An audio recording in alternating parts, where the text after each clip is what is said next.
Hello everybody, Boodlyneck here. It's time for another Mods of the Week. Today's shout out goes to these awesome people I got a screenshot with on my public server the other night. These are just a few of the regulars that are on there pretty often, and they really are a great group of people. Thank you guys for being so cool, and thank you for watching, commenting, and subscribing. And if you haven't heard yet, we do have the public server up and running. It's absolutely free. There is nowhere for you to spend money. It's just a perk I wanted to have for my subscribers, and I want to thank Bisect Hosting for providing the server. If you want to come and play and hang out with us, you do need to whitelist yourself. You do that on my Discord. There's an invitation to my Discord down in the description. There's a channel on my Discord called How to Get Whitelisted. Hop in, read that. You'll be playing in no time. All right, we have 10 fantastic mods to go over. Let's get to them. The Companion Bats mod brings pets to the next level in Minecraft. This mod takes one of the most useless creatures in the game, bats, and turns them into arguably one of the best creatures in the game. You can tame bats using pumpkin pie, and once tamed, they'll be added to your inventory. You can use this bat item to summon your pet bat, and once summoned, your bat will give you a flute that you can use to call it back to your inventory. And if your bat's ever in trouble, it will automatically teleport back to your inventory as long as you have this flute item. Alright, let's get to what makes these bats so cool. They can be helpful in a couple ways. First, if you give them a bundle, they'll pick up items for you and drop them off in your inventory. They also attack mobs for you. Bats start off pretty weak, but they level up as they attack mobs. You can see their stats in their GUI. Bats can also have classes that are granted by wearing special gear. The classes are Inferno, which gives increased attack, burns enemies, and gives fire resistance. Vampire, which heals the bat from damage it inflicts on enemies and gives it increased armor. The Looter class can't attack, but its speed is increased, and it grants luck to its owner when it's around. The Knight's armor is greatly increased, and it has a chance to completely block attacks. The Alchemist is another class that can't attack, but it can buff its owner and everyone around by throwing potions. And it can heal and support its owner in emergency situations. The Duelist has a chance to completely block attacks, and blocked attacks will reflect damage back to the attacker. And this gets stronger over time in long fights. And last but not least, we have the Ninja, which has increased attack.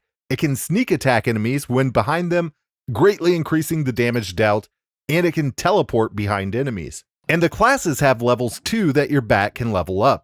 If your bat reaches the max level of any class, it gains a permanent ability from that class that it can use without having to wear the item. This means you can max out your bats in every class and they would get 7 permanent abilities no matter what class item they're currently wearing.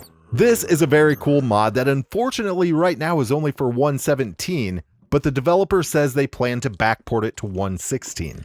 The Customizable Elytra mod allows Elytra to be dyed just like leather items. You can mix and match dyes to get the perfect color, and you can also add banners to Elytra just like you can a shield. This means the possibilities are truly endless, and if you mess up or you just want to change your look, you can always wash it off in a cauldron and start all over. The Enhancement mod adds a new way of improving your gear in Minecraft.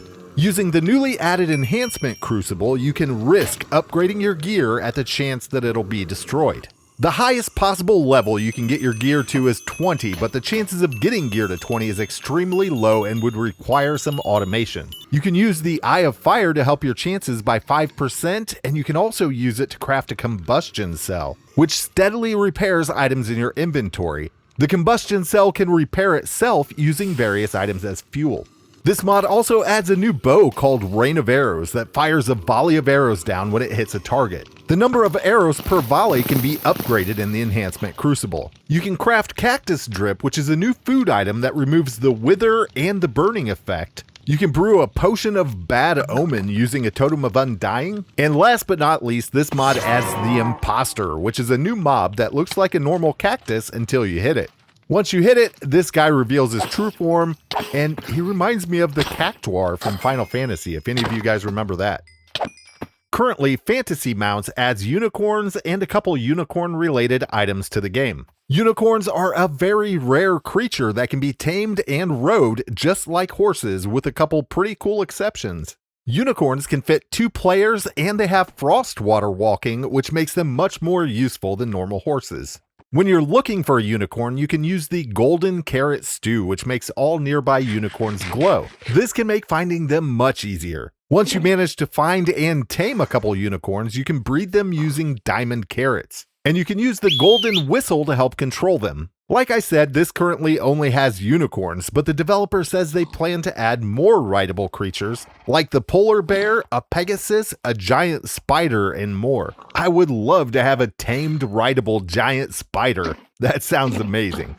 The hole filler mod adds a couple items that make filling in holes a breeze. The hole filler and the throwable hole filler each fill 100 blocks per second, up to a maximum of 1,000 blocks with curing blocks. These curing blocks slowly turn into dirt, and if you're not happy with how the hole was filled, you can break any of these before they turn into dirt, and they'll remove all attached curing blocks, making cleanup easy in the case of a misplaced fill, which is what we would always call my uncle when he got lost. And over here we have the throwable hole filler, which this thing is pretty awesome. I could see this coming in handy all the time. More Minecarts adds a few minecart and rail related items to improve or enhance what's currently available. First, let me apologize. I'm in editing right now and I just realized I recorded this with shaders on. I didn't do that for any reason. I just forgot they were on. First, this mod adds rail turns that you can right click, or you can use a redstone signal to set the direction, but these will never curve on their own like regular rails do. It also adds parallel rails that you can place right next to each other and they'll never turn. This mod adds wooden rails that have a slower max speed but have a very cool old mine look and feel to them. There are bioluminescent rails that emit light, push carts that give players more control while riding, campfire carts that behave like furnace mine carts but they're slower and they don't burn fuel. And a few of my favorite features added by this mod are the minecart with the spider. This will reel items in from far away, the color detector rails that only activate if the player or the cart contains the same color of flag, and couplers that you can use to connect carts together. They act pretty much like springs. The physics mod adds physics to blocks and mobs in Minecraft. With this mod installed, blocks and mobs crumble when broken, and any blocks they were supporting collapse and crumble also. The performance of this mod is impressive. I haven't noticed any lag at all with the default settings. They've also added a very handy in-game menu where you can adjust pretty much every feature that this mod adds. I couldn't imagine playing a long-term survival world with this, but it could be fun to use for a challenge. When Dungeons Arise adds an incredible amount of new structures to Minecraft. This has everything from small all the way to insane in size, and they're loaded with custom mob spawners and loot. The developers have used a lot of vanilla loot tables in their structures to help ensure that the loot that you find will help you progress with any other mods that you have installed. Every structure added by this mod looks amazing, and they didn't cut quality in favor of quantity. This mod is loaded with both.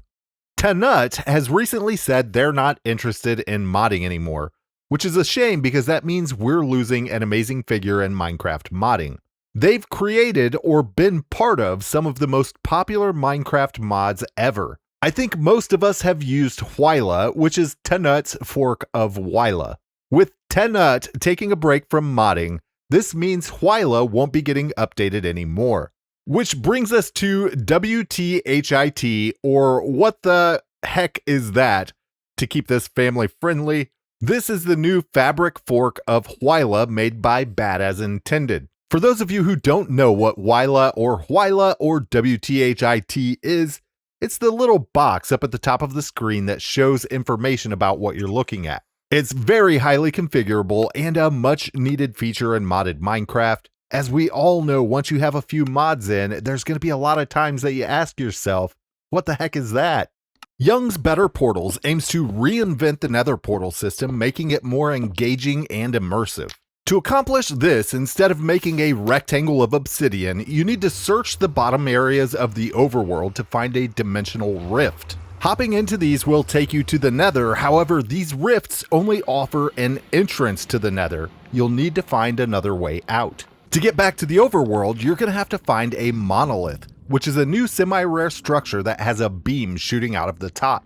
In the center of the monolith, the block that actually shoots the beam is called a reclaimer. The reclaimer is what will send you back to the overworld, but first you need to power it by placing gold blocks on all four sides. Just a quick note, you don't have to find these every time. You can actually bucket the dimensional plasma from the rift, and you can place it wherever you like as long as it's near the bottom of the world. And you can grab the reclaimer and place it where your rift TPs you in, making a two-way portal.